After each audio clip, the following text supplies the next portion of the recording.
Hey everybody, today we're going to be making a fresh apple cake, and I have some beautiful Honeycrisp apples that I'm going to be using. Some of you might like to use Granny Smith or Macintosh. Those are good baking or cooking apples as well, but I love Honeycrisp and I find that they work just as well when you're baking. Let's get busy and make this beautiful fresh apple cake.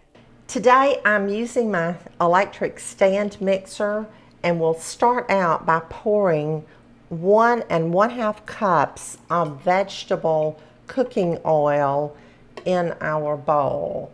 To that, I'm going to add 2 cups of white granulated sugar.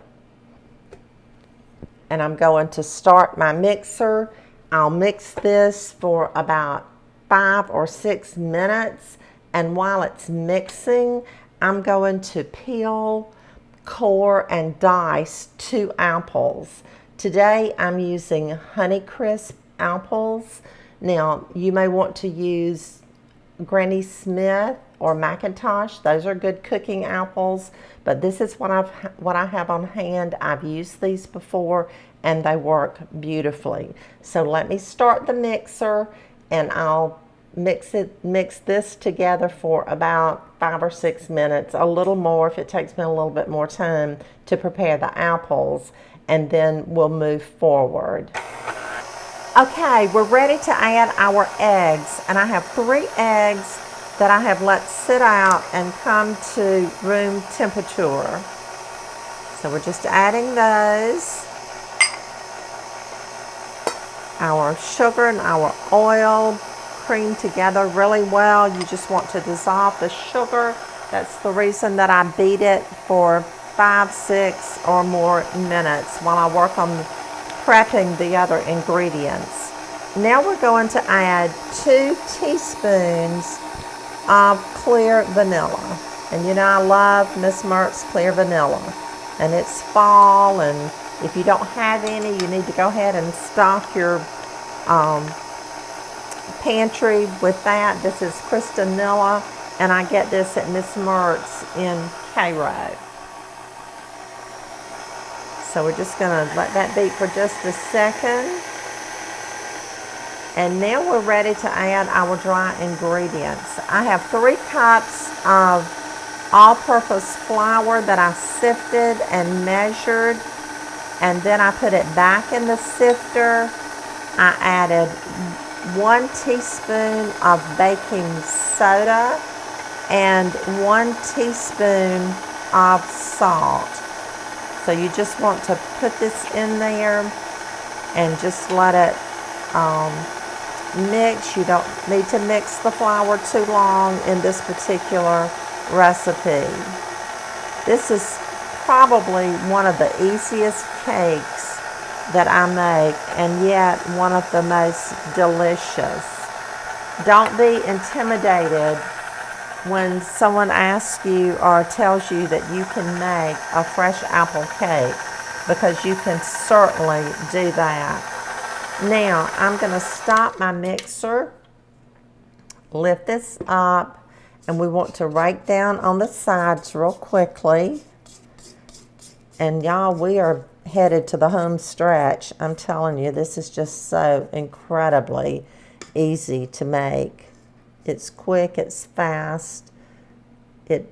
Oh goodness, it's going to be so good. So now let's keep moving. We're ready to add our apples. I peeled, cored, and diced 2 apples.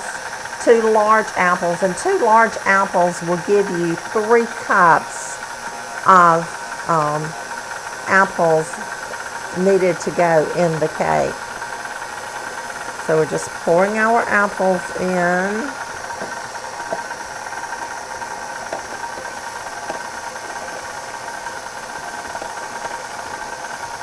Continue to mix and using our stand mixer. That's why it's important to use a stand mixer when making this cake. And now we're ready to add our chopped pecans. I have 3/4 of a cup of chopped pecans, and I took just a little bit of the flour and coated my pecans with that. Just a pinch. That's all that you need. And the reason I do that is because it helps the pecans to stay more evenly distributed throughout the cake. So now we're ready to pour it into our tube pan.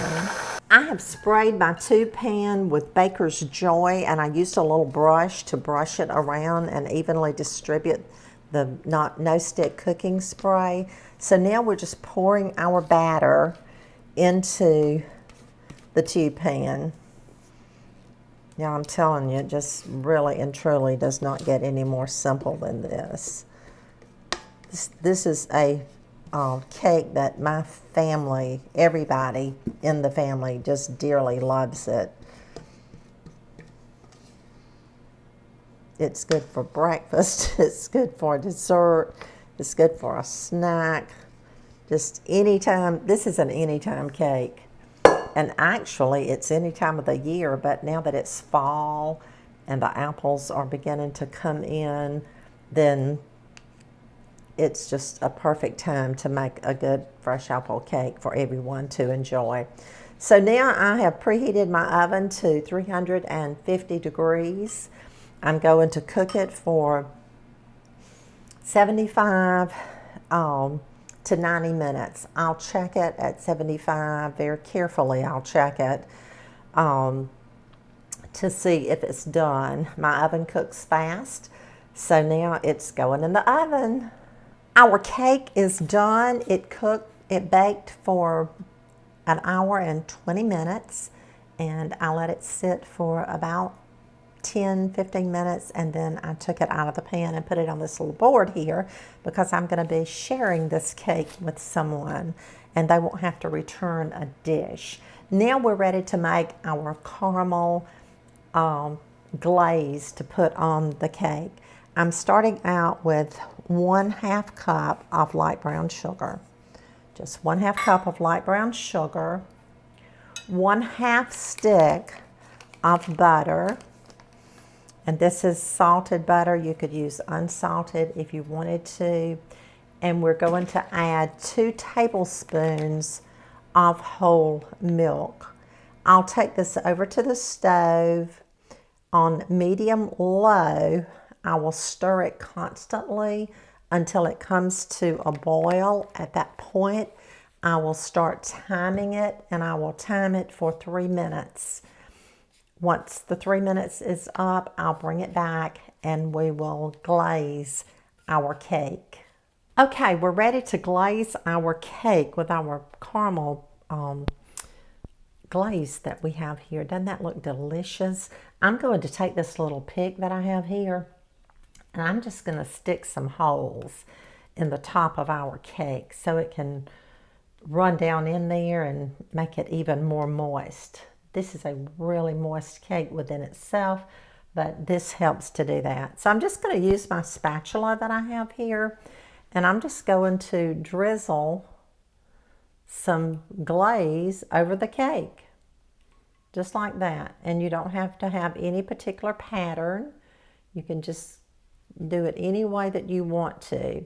Any that runs down on the sides, we'll clean that up with a clean, moist paper towel in a few minutes. So we're just putting our glaze on the cake. Now this is like eating candy. It is so good. Oh my goodness, it's good. Now, I like to put a little bit on the sides of mine. So I'm going to use my brush here, and I'm just going to brush some on the sides of my cake, just like that. I don't know if you can see this, but you get the gist of it, that I'm just putting some glaze on the side of the cake. This will make it even yummier.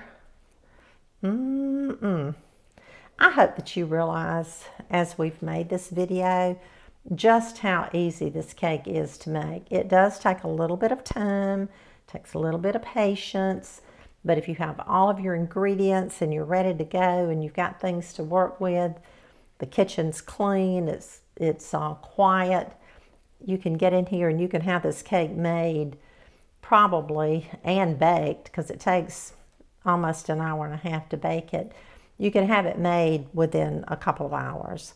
So that's how we do it. Now, I have some left, so I'm going to not waste this. I'm going to just put it down in the center, just like that. Y'all, it's going to be good. Okay. Now, one way that I clean up my sides of mine, I just take my spatula and just go around the edges like that and just rake that off, lift that off, whatever word you want to use. And there you have it. We have a complete, ready to serve fresh apple cake. So here you go. Here's that fresh apple cake that we made together. Thank you for joining me in my kitchen today. I'm not going to slice this today and taste it because I know it's delicious. I've made too many not to know, but I'm going to share this with a family who has lost a loved one in their family. So that's my project for today. Again, thank you for joining me, and I'll see you again really, really soon.